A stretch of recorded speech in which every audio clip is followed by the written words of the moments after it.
మన Chiranjeevi vascular and multi speciality hospital దేశంలోనే best vascular and endovascular facilities and all multi speciality care. గురుగారు, మరి తులారాశికి ఎలా ఉండబోతుంది ఆగస్ట్ అంతా కూడా? తులారాశి వారికి మనం గమనించుకుంటే ఒక 70% వరకు బాగుందని మనం చెప్పుకోవచ్చు ఈ మాసంలో. సో అందులో మనం డీటెయిల్స్ చెప్పుకోబోయే ముందు ఇందులో ఉన్న నక్షత్రాలు చిత్త 3, 4 పాదాలు, స్వాతి 1, 2, 3, 4 పాదాలు, విశాఖ 1, 2, 3 పాదాలు అంతా తులారాశిలో ఉంటారు. ఇందులో పేరు బలం బట్టి మనం చూసుకుంటే రా, రీ, రు, రే, రో, తా, తీ, తూ, తే అన్న అక్షరాలతో మనకి ఇందులో ఉంటారు.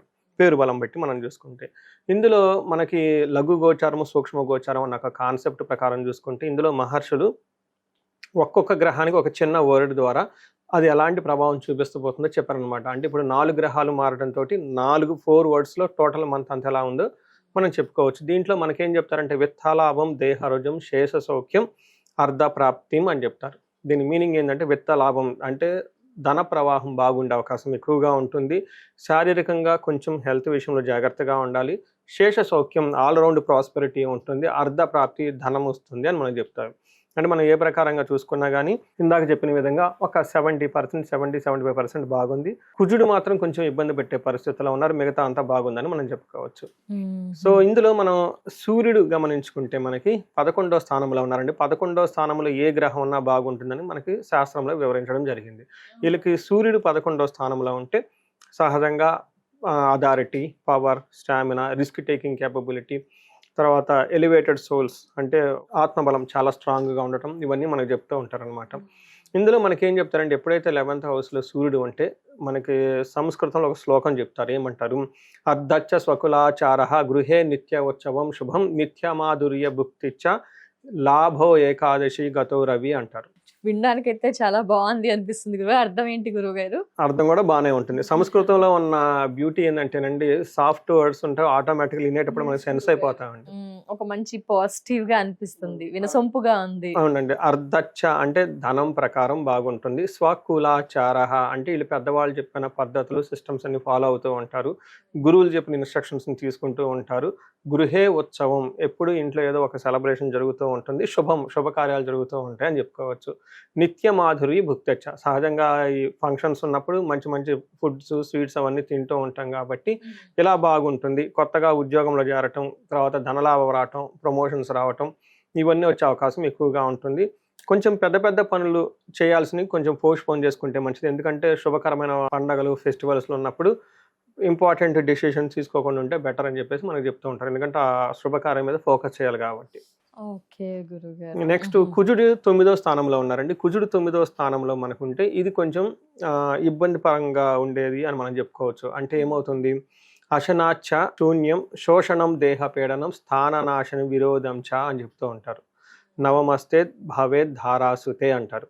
దీని ప్రకారం ఏంటంటే ఎప్పుడైతే కుజుడు 9వ స్థానంలో ఉంటారో అన్న వస్త్రం అంటే టయానికి భోజనం చేయకుండా ఉండకపోవటం, అంతా నీట్నెస్ మెయింటైన్ చేయకపోవటం, డిగ్నిటీ మెయింటైన్ చేయకపోవటం, ఆ తర్వాత శరీరం అంతా ఎండిపోయినట్లు ఉండటం, ఒళ్ళంతా నొప్పులుగా ఉండటం, ఇవన్నీ జరుగుతూ ఉంటుంది.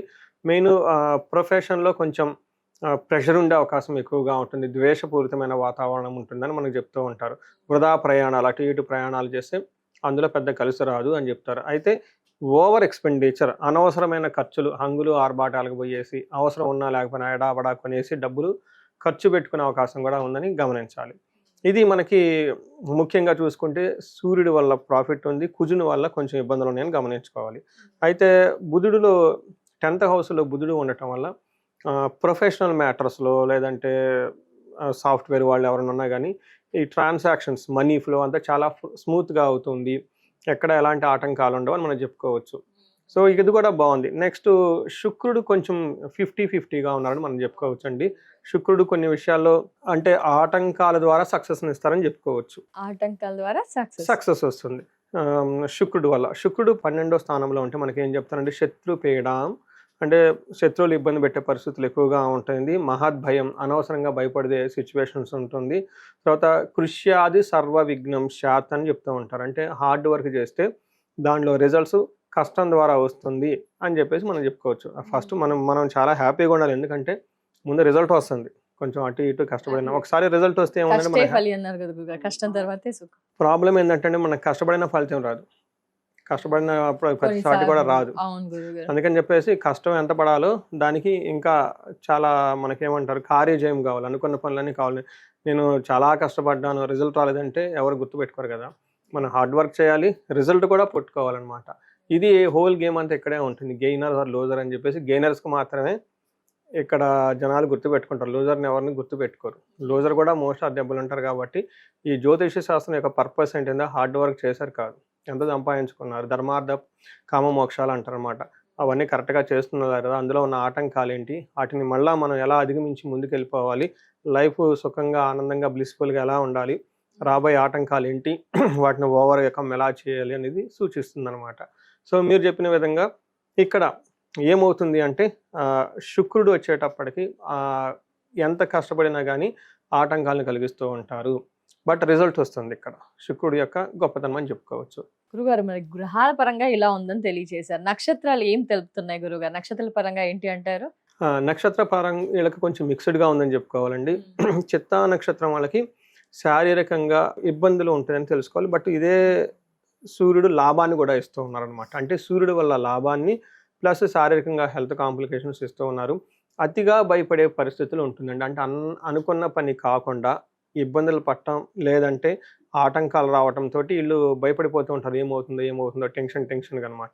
అలా పరవాసం, కొంచెం ఫారిన్ వెళ్ళే అవకాశము, లేదంటే అవుట్ స్టేషన్ వెళ్ళే అవకాశం ఎక్కువగా కనిపిస్తూ ఉంటుంది.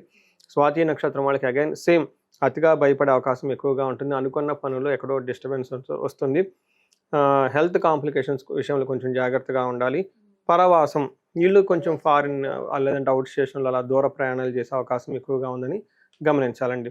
ఇది మనకి చిత్తా, స్వాతి, విశాఖ నక్షత్రం వాళ్ళకి చూసుకుంటే ఈ 2 నక్షత్రాలతో కంపేర్ చేస్తే చాలా బెటర్గా ఉందని చెప్పుకోవచ్చు.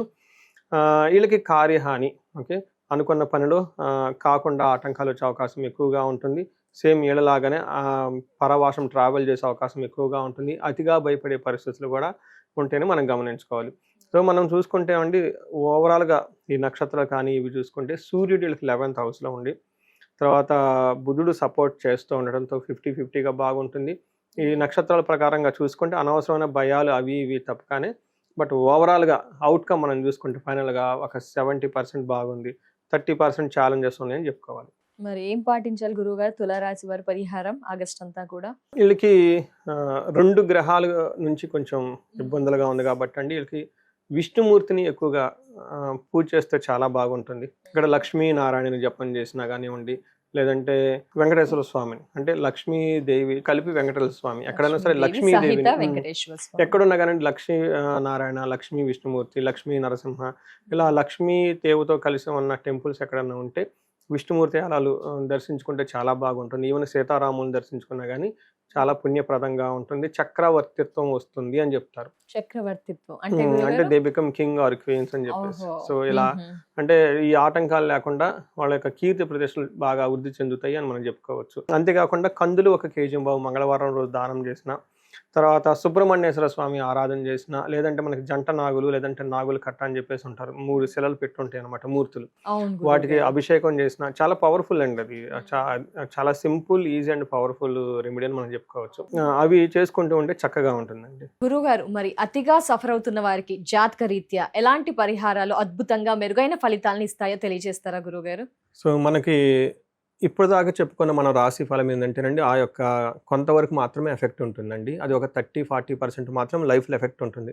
బట్ వాళ్ళ యొక్క ఇండివిజువల్ జాతకాన్ని మనం చూసుకోవడం చాలా చాలా ముఖ్యం. దీనితో పాటుగా ఇప్పుడు మనం చెప్పుకున్న దానికి వ్యతిరేకంగా కానీ అనుకూలంగా కానీ లేకుండా బాగా సఫర్ అవుతున్న వాళ్ళు ఎవరైతే ఉంటారో వాళ్ళు ఇండివిజువల్ జాతకం చూపించుకోవడం చాలా చాలా ముఖ్యం అండి.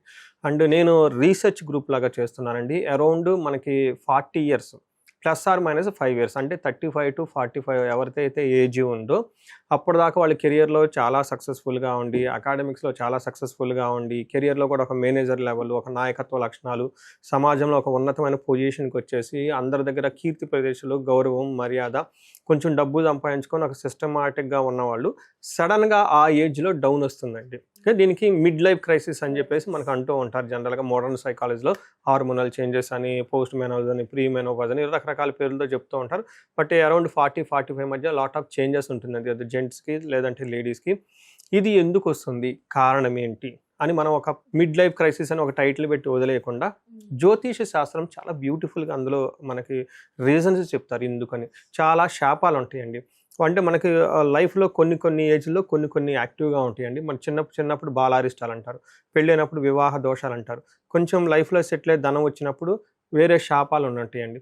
తర్వాత ఈ శాపాలు ఇంకా ఏమైనా ఉన్నాయి అనేది యాక్టివ్ అవుతున్నాయో చూసుకోవాలండి.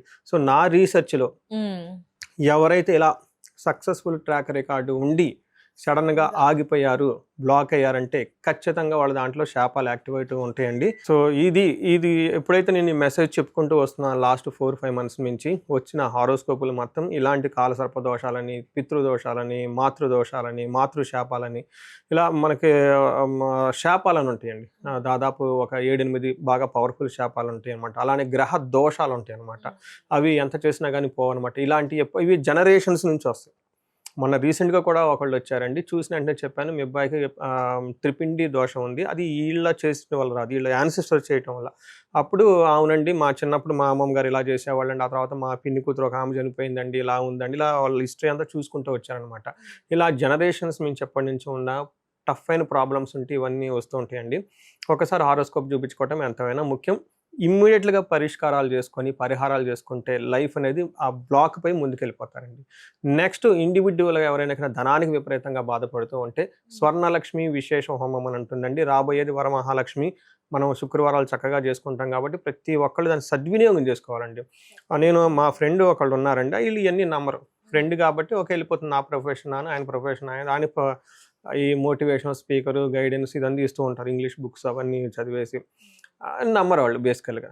సో ఏదో ఒక సందర్భంలో వాళ్ళ ఇంట్లో నేను కుబేర పాశుపత అభిషేకం చేయించాల్సి వచ్చింది.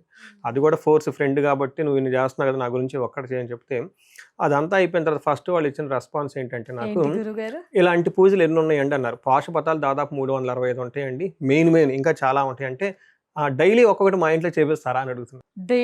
డైలీ ఒకటి చేయమని చెప్పేసి చూడండి.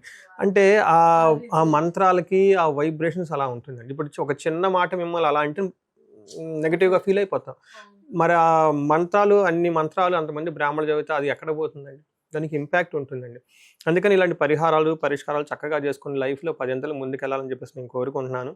వచ్చేది స్వర్ణలక్ష్మి, మనకి లక్ష్మీ వ్రతాలన్నీ ఉన్నాయి కాబట్టి స్వర్ణలక్ష్మి అభిషేకం ఉంటుంది, పాశుపత అభిషేకం, విశేష హోమం ఉంటుంది. అందరూ చక్కగా సెలబ్రేట్ చేసుకొని ధనవంతులు కావాలని చెప్పేసి నేను కోరుకుంటున్నాను.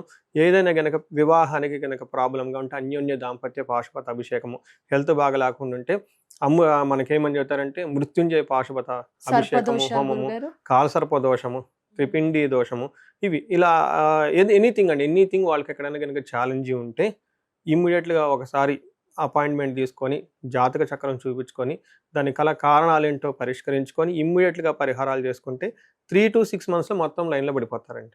సో ఎన్నో కేసులు చేస్తున్నాను. ఇది మహర్షులు ఇచ్చిన ఈ జ్ఞానాన్ని, మన పెద్దవాళ్ళు ఇచ్చిన ఈ మంత్రాలని వీటిని ఉపయోగించుకొని లైఫ్ 10 అంతలు వెళ్ళాలని చెప్పేసి నేను కోరుకుంటానండి.